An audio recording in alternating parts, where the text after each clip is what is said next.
మలయాళ super star Mohan Lal సంచలన దర్శకుడు Jitu Joseph కాంబినేషన్లో వచ్చిన క్రైమ్ థ్రిల్లర్ ఫ్రాంచైజీ దృశ్యం. ఈ సిరీస్లో వచ్చిన మొదటి 2 భాగాలు సంచలనం సృష్టించాయి. తాజాగా ఇదే ఫ్రాంచైజీ నుంచి చివరి భాగం దృశ్యం 3 వచ్చేసింది. మరి ఈ సినిమా ఎలా ఉంది, అంచనాలు అందుకుందా లేదా అనేది ఈ పూర్తి రివ్యూలో చూద్దాం. దృశ్యం 3 కథలోకి వెళ్తే జార్జ్ కుట్టి అలియాస్ మోహన్ లాల్ ఎప్పటి నుంచో తాను నిర్మించాలనుకున్న డ్రీమ్ ప్రాజెక్ట్ దృశ్యం సినిమాను ఎట్టకేలకు పూర్తి చేస్తాడు. Super star Arun Kumar alias Biju Menon హీరోగా నటించిన ఈ సినిమా బాక్సాఫీస్ దగ్గర బ్లాక్ బాస్టర్ అవుతోంది. ఈ సినిమా సాధించిన విజయంతో మీడియా దృష్టి జార్జ్ కుట్టి అతని కుటుంబంపై మళ్లీ పడుతోంది. ఇద్దరు రిపోర్టర్స్ జార్జ్ కుట్టి కదలికలను నిశితంగా గమనిస్తూ వరుణ్ డెడ్ బాడీకి సంబంధించిన ఆధారాలు సంపాదించి ఇండస్ట్రీలో గుర్తింపు తెచ్చుకోవాలని ప్రయత్నిస్తుంటారు. సరిగ్గా అదే సమయంలో తన పెద్ద కూతురు అంజు అలియాస్ అన్సిబా హాసన్కు మంచి సంబంధం చూసి పెళ్లి చేయాలని జార్జ్ కుట్టి ప్లాన్ చేశారు. ఆ తర్వాత ఎదురైన పరిణామాలేంటి, తన కుటుంబాన్ని కాపాడుకోవడానికి జార్జ్ కుట్టి మరోసారి ఎలాంటి ఎత్తుగడలు వేశాడనేదే రిమైనింగ్ కథ.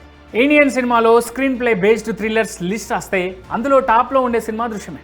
12 ఏళ్ల కింద వచ్చిన ఈ చిత్రం అప్పట్లో ఓ సంచలనం. పార్ట్ 2 కూడా అదే రేంజ్లో మాయ చేసింది. అయితే తాజాగా 3వ భాగంలో మాత్రం అదే మిస్ అయింది. టాప్ ఫ్రాంచైజీ ఒక స్థాయికి చేరుకున్న తర్వాత కొత్తదనం లోపిస్తే ప్రేక్షకులకు కొంత విసుగు రావడం సహజం. దృశ్యం 3 విషయంలో సరిగా ఇదే జరిగిందనే చెప్పాలి. కొత్త కోణంలో కథను చెప్తే బాగుండేదేమో, కానీ మళ్ళీ పాత సమస్యనే తిప్పి తిప్పి చూపించడం వల్ల కథనం కాస్త రొటీన్గా అనిపిస్తోంది. ఈ సినిమా స్క్రీన్ ప్లే ప్యాటర్న్ దాదాపుగా 2వ భాగం స్ట్రక్చర్నే పోలి ఉంటుంది. ఫస్ట్ హాఫ్ అంతా సాదాసీదాగా అక్కడక్కడే సాగినట్లు అనిపిస్తోంది. ఇక సెకండ్ హాఫ్లో హీరో ఎదుర్కోబోయే సమస్యలు మొదలవుతాయి. కాబట్టి ఫస్ట్ హాఫ్లో చెప్పుకోవడానికి ఏం లేదు.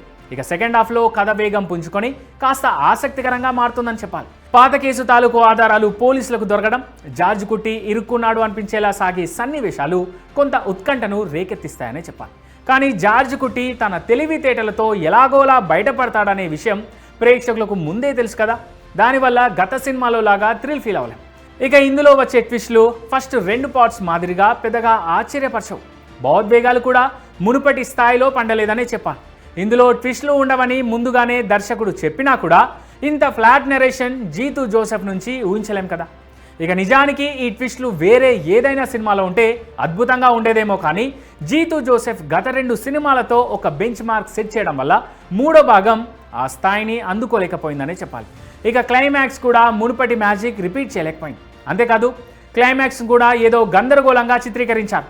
మొత్తానికి ఒక బలమైన ఎమోషనల్ కనెక్ట్ మిస్ అవ్వడం ఈ చిత్రానికి పెద్ద మైనస్ అని చెప్పవచ్చు.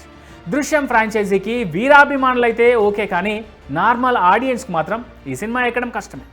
మోహన్ లాల్ తన కెరీర్లో ఎన్నో అద్భుతమైన పాత్రలు పోషించారు. జార్జ్ కుట్టి పాత్రలోకి పరకాయ ప్రవేశం చేయడం ఆయనకు చాలా తేలికైన విషయం. తన కుటుంబం కోసం ఎంతటి రిస్క్ అయినా చేసే వ్యక్తిగా ఒత్తిడిలో ఉన్నప్పుడు ఆయన పలికించిన సూక్ష్మమైన హావభావాలు అద్భుతంగా ఉంటాయి. ఎస్తర్ అనిల్ కొన్ని సరదా సన్నివేశాలతో మెప్పించింది. ఇక మీనా, సిద్దిక్, ఆశా శరత్, మురళీ గోపి తమ పాత్రల పరిధి మేరకు చక్కగా నటించారు.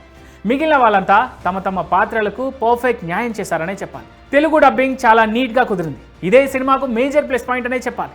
అనిల్ జాన్సన్ అందించిన నేపథ్య సంగీతం సినిమా టోన్కు, ఉత్కంఠభరిత సన్నివేశాలకు బాగా సింక్ అయింది. సతీష్ కురూప్ సినిమాటోగ్రఫీ ఆకట్టుకుంటుంది. నిర్మాణ విలువలు సినిమా స్థాయికి తగ్గట్టుగా ఉన్నతంగా ఉన్నాయి. అయితే ఎడిటర్ వినాయక్ ఫస్ట్ హాఫ్ ఇంకాస్త వేగంగా కట్ చేసి ఉంటే బాగుండేదేమో. ఇక ఫస్ట్ హాఫ్లో కొన్ని అనవసరమైన సాగతీత సన్నివేశాలు కూడా ఉన్నాయి. వాటిని ట్రిమ్ చేయాల్సి ఉంది. దర్శకుడు జీతు జోసెఫ్ ఫస్ట్ టైం ఈ ఫ్రాంచైజీలో కాస్త నిరాశపరిచాడనే చెప్పాలి.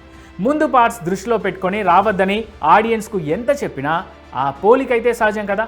అదే దృశ్యం 3కి మైనస్ అయిందని చెప్పాలి.